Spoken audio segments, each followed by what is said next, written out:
भी फीके हो गए।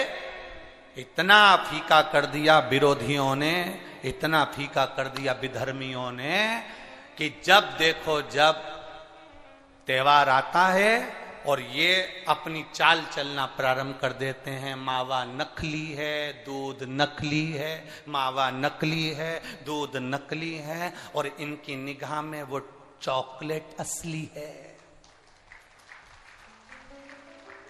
घर के पकवान नकली, घर का भोजन नकली, भारत की भूमि पर बनने वाला पकवान गुलाब जामुन, इमरती, भजिया, पकोड़ा, खोपरा पाक, अपने घर में बनने वाला गुजिया, पपड़िया, सब नकली है। बस बाजार जाओ, रक्षाबंधन का त्योहार है, एक टॉफी भाई बहन को, बहन भाई को दे दे, और इसको त्योहार कहते हो।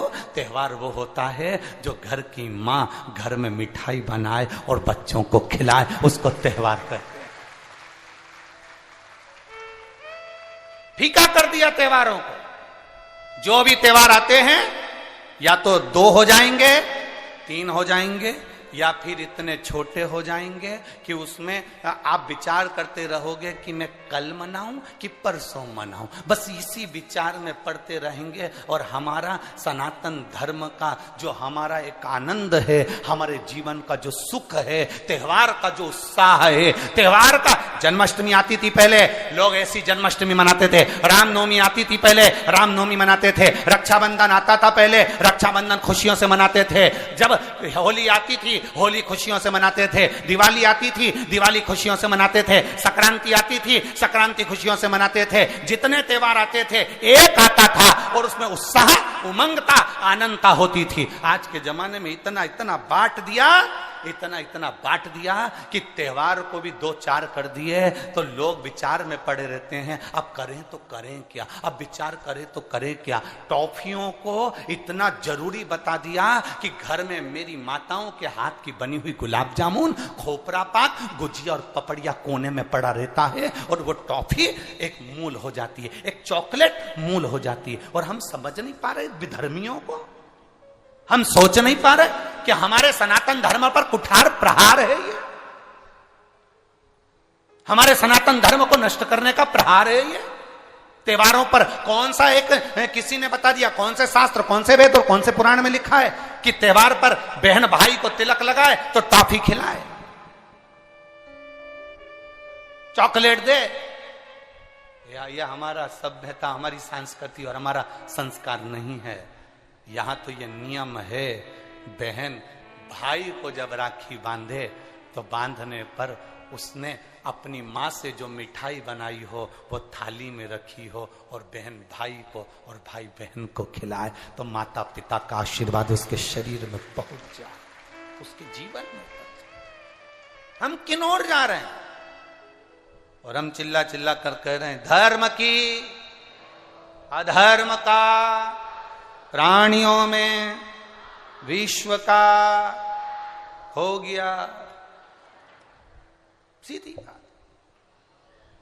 हम जा कहां रहे हैं? हम किस पथ की ओर, हम किस मार्ग की ओर जा रहे हैं?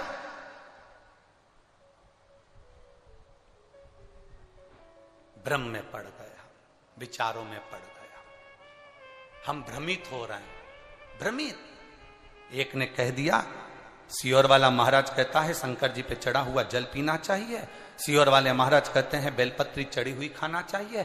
फिर कहीं का आ गया जिसको सियोर वाले महाराज का विरोध करना था, उसने कह दिया ना जल पियो ना बेलपत्री खाओ, नहीं तो तुम्हारा जीवन ऐसा हो जाएगा। ये विरोध शास्त्र का नहीं है, ये सियोर वाले महाराज का है कि इन्होंने अगर बोला है तो उसका विरोध करना, इन्होंने बोला दुर्वा चढ़ाओ उसका विरोध करना, इन्होंने बोला चावल चढ़ाओ इसका विरोध करना।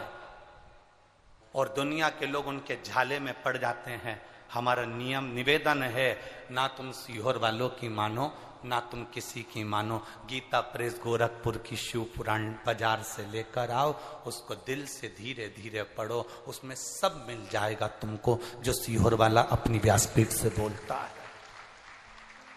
स्कंद पुराण लाओ, नर्मदा पुराण लाओ, लिंग पुराण लाओ, देवी भागवत लाओ, ब्रह्म विवर्त पुराण लाओ, सारी पुराणों को घर में लाकर रखिए और एक एक पुराण का धीरे धीरे अध्ययन करो कि सियोर वाला महाराज कहीं अलग जगह से तो नहीं बाच रहा। एक एक पुराण का अध्ययन करो, केवल फेसबुक, यूट्यूब और मोबाइल पर ज्ञान नहीं मिलता कि आप थोड़ी देर खोल के बैठकर आपने ज्ञान ले लिया, ये तो हमने पढ़ा था शास्त्र में ऐसा। शास्त्र को पढ़िए, वेद को पढ़िए, अपने पुराणों को पढ़िए, उसका अध्ययन करिए कि बेलपत्री का चरित्र कहां वर्णन करा।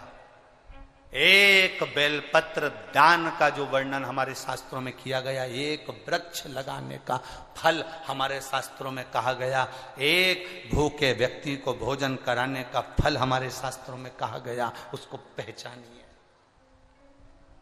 एक नवयुवक लड़का अपने पिता के सिंहासन पर बैठ गया,